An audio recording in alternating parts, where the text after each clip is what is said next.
It's a jungle out there. You've got flamingos, bears, leopards. Travel late enough in dragon fruit country and you'll find tigers. There are many kinds of tigers. Bengal tigers, Siberian tigers, Malayan tigers, tiger woods, and behold, the Triumph tiger. In 1952, Triumph's branding department probably weren't sure of what animal their T100 should represent. They obviously couldn't call it the Triumph tortoise or Triumph T-Rex, and Rossi forbid a chinchilla. Well, sure, it does have muscular lines, tiger wood, and exhaust that points almost to lunchtime like the Jungle King's tail. The front headlamp sort of looks like a tiger's eyes if it were wearing prescription lenses. Depending on the year, it either looks like something from Mars or Japan. You want to know what motorcycle looks like a tiger? A Bajaj RS200. Well, let's not bash the design choices when clearly it's a mark that's been around since your grandmother was busy climbing trees to run away from Tony the Tiger. This one in white is an 800 XCX, going for around 45,000 ringgit, 6 years old. In red, we have the 900 GT Pro. They still make these. They retail for around 80,000 ringgit brand new. 3 years old, going for only 58,000 ringgit. Now, both you could get for a monthly installment of around 1,000 ringgit. This one for 4 years, this one for 7 years. Now, I understand we've all got somewhere to go. In case you're rushing to skip onto the next video with an attractive lady wearing less than I am, do know this: the 800 in white, with an Indian girl's stage name, is designed for the rider who wears Timberland, mechanical riding trousers, and a gyro grocer on his way to glamping. The 900 GT Pro is the 800's shinier, faster city boy cousin.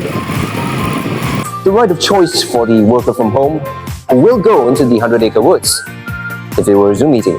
The XCX has an 800cc 3-cylinder engine producing about 95 tiger powers. It's also got white power suspension, lots of travel for when you need to take shortcut by way of mezzanine. It's also got off-road wheels, the sort of rugged package that a Royal Enfield engineer would buy into should he get his year-end bonus. Anyways, the GT Pro, more power, slightly more tech, enough electronics to land on the moon. It's the answer for the GS rider who thinks to himself, I want something British.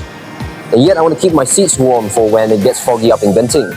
Charlie XCX's got more teeth at the rear. It guarantees to hop logs faster than Mowgli, but it won't top out at 210 km per hour like the 900 GT Pro, which is no slouch in the speed department. Top speed, well, we can't really test it here just yet, but you can once you own the bike. While we can't try out the bite, perhaps we'll register its roar.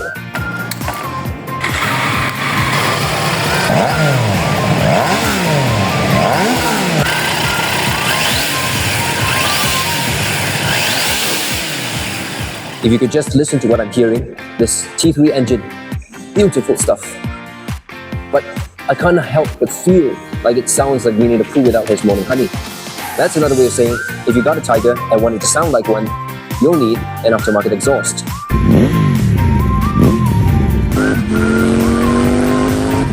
Yes, there is a button to keep the buns hot on the GT Pro heated seats, which in Malaysia is a bit like installing a fireplace in your sauna.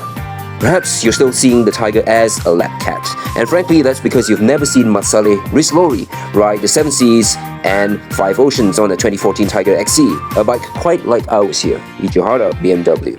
For people who like the idea of going from Bukit Tengku to the Himalayas but usually just end up at the Antipodean Cafe in Bangsa, what makes you think these Tigers can do this job perfectly?